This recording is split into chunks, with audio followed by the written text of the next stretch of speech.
Hola, ¿qué tal? Soy Matías Rebolledo y estamos aquí en la Seminci, en este set audiovisual de Kinótico de la Semana Internacional de Cine de Valladolid, 70ª edición aquí en las tripas del Calderón, en Pucela, en el corazón de este teatro que nos está cogiendo estos días y por el que está desfilando todo lo mejor del talento nacional e internacional que está aquí en Pucela. Hoy esa parte del talento internacional pasa por el equipo de Este, melancólico y maravilloso mundo, que en inglés es A Sad and Beautiful World. I'm going to introduce you to the talent. First here, closer to me, Mounia Akl. Hello, how are you doing today? I'm good, and you? I'm fine, thank you. Welcome to our set. And a little bit far from me, Cyril Aris, director. How are you doing today? Very well, thank you. How are you? Well, first of all, I'm doing fine. First of all, thank you so much for your... I'm not like accustomed to that, and they don't care about me. So thanks so much for being here. It's a quite joyful title to pronounce. I really like the title of the film. I'm going to start with Cyril. I'm going to ask you maybe the question that you're going to be tired to answer around the festival is how and when did you start to work on the project? So the film has been cooking for a few years. I started writing in 2019, actually.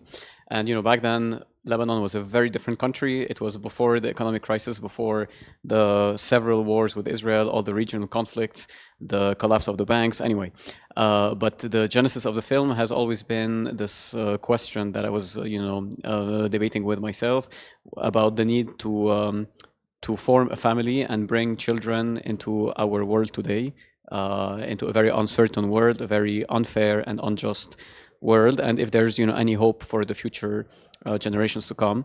And it was a way for me to explore that very existential question through the characters of Nino and Yasmina. So polar opposites with very different visions of the world, and talk about this love relationship between them, or this romance over 30 years of the contemporary history of Lebanon. Mm-hmm. Mounia, the question goes for you as an actress in here, but it's a double question. How did you get on board, and how can you manage to be on a set without having in mind your experience as a director? Or it is important to have that experience? Yes, of course it was scary at first because as a director you're used to, being behind the camera, and you're used to, in a way, being in control of every single decision. So it was really an act of trust and of relinquishing control, and I couldn't imagine it being easier than with someone like Cyril, someone who I respect and admire and who is also a really close friend. So that changes everything for me, because it made this fear turn into excitement. And it took me a few days to understand my role, and then when I did, it was a really cathartic experience to give myself permission to just focus on one thing, have him be the person having to answer all the questions every 2 minutes on set, and just allow myself to feel through Yasmina. Mm-hmm. I know it can be difficult to answer this in front of her, but what did you ask of her? How was that conversation?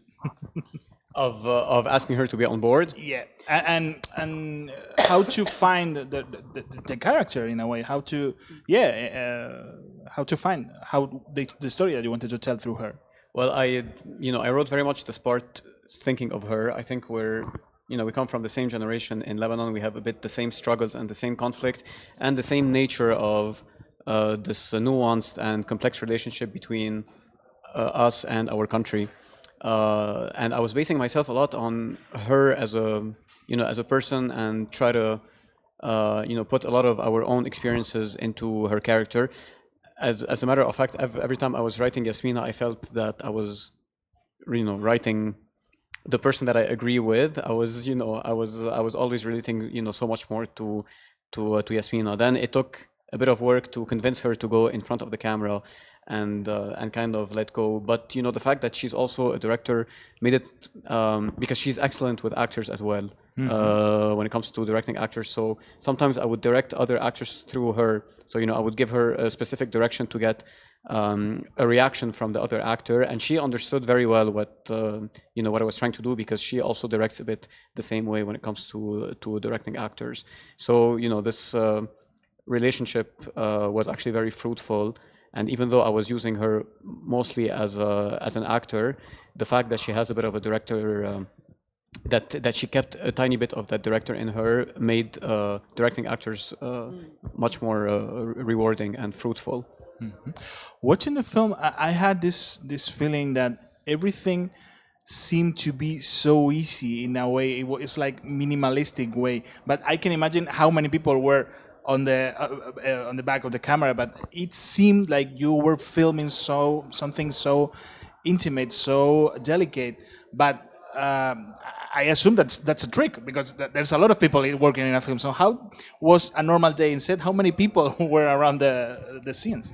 So on this film, actually, it was, for me, it was the biggest crew that I've ever worked with in relation to my previous films, which were documentary features. So very, very small crew. So here we were maybe like 40 on a small day, and on big days with extras and stuff, we would go up to 70 or 80 people. So there was a lot of people on set, but my entire focus has always been the actors. When I'm on set, because all the technical stuff are things that are predetermined before. So the camera is going to do what the camera is supposed to do. The production design is going to, be the way you intended it in pre-production. But the only uncertainty or the room to play is with the actors. And we rehearsed a lot with the actors to try to create this intimate relationship that feels like whenever they're on camera, you feel that there's 20 years of relationship behind them. So working on that was the main focus, and it was, like you're saying, and I'm very flattered that you're saying that, it was transcribing the feeling of there's nothing else in the world, and really everything is happening in the looks between Nino and Yasmino. Mm-hmm. Please allow me to get a little bit political here. Yesterday was here Abbas Fadel, the director from Iraq, but he lives in Lebanon. He premieres here in Seminci Tales of the Wounded Land, about their most recent bombings in Lebanon. And he said something that it's been on my mind since yesterday, that he doesn't see a positive outcome for the situation in the zone, with Israel breaking the ceasefire whenever they want. Do you see any positive outcome for the situation in the zone, in that part of the world? That's it's a complicated question, and I think that it's at the basis of this film, because if you look at everything that's been happening in the last 30 plus years, I would even say, in the film we're talking about 30 years, but even if you look at 50 plus years, it's a very pessimistic outcome. And that is also one of the reasons why you start wondering if the future generations are actually going to have a bright future, or they're just going to live the same wars or the same conflicts that we have lived, and our parents lived, and our parents' parents lived. So it seems that we're always predestined to have this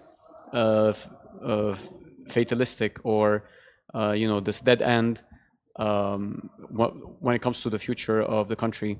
However, I think this pessimistic approach coexists with a lot of hope that emanates from the people of Lebanon themselves, and it's kind of inexplicable.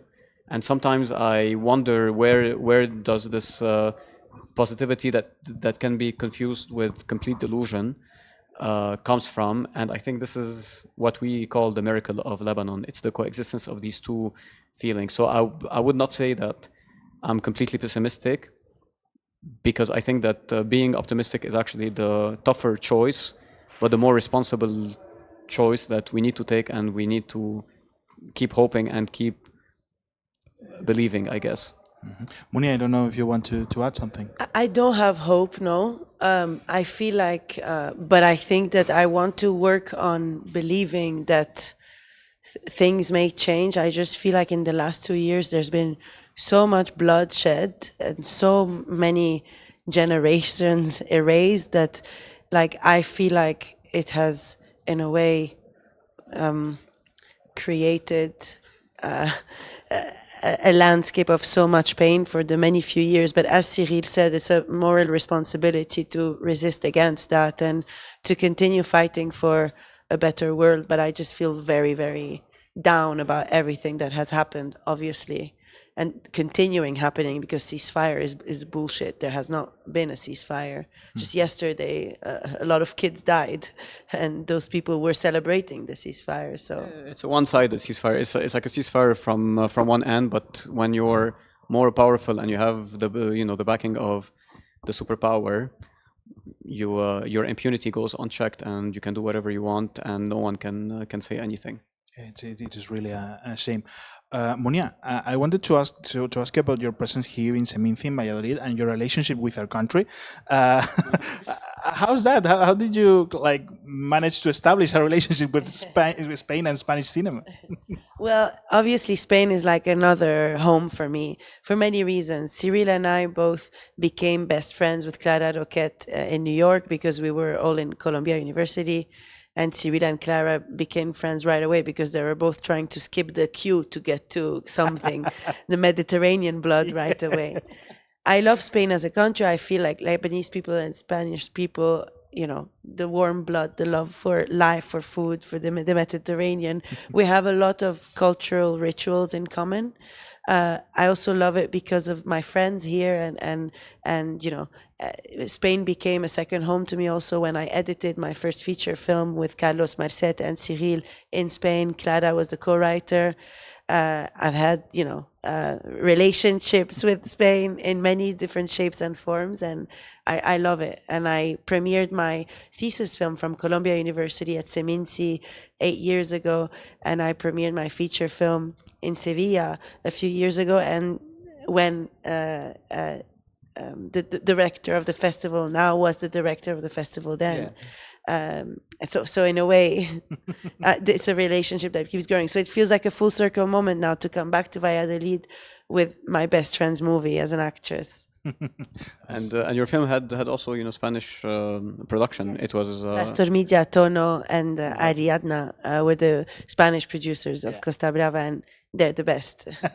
Well, she's here actually presenting. No, she left yesterday. Okay, she's with. If she was here, I would be holding her hand. Maybe she's coming back tomorrow for the awards. We don't know. Oh, please give them an award so she can come back. Please. Oh, that would be so nice. Who do I have to With kill? Jose Luis, maybe has some pressure here. One last question for Cyril. I wanted to ask you about the presence of the movie in festivals. It was in Venice, now here. What does it mean? What does a festival like this for a film like yours? I think for a first feature in a foreign language from an independent cinema, I think they shine in festivals, and this is where they find their space, and they potentially find distribution, like we are here with our Spanish distributors, Atso Films, and I'm also very excited that they're bringing the film to a Spanish audience.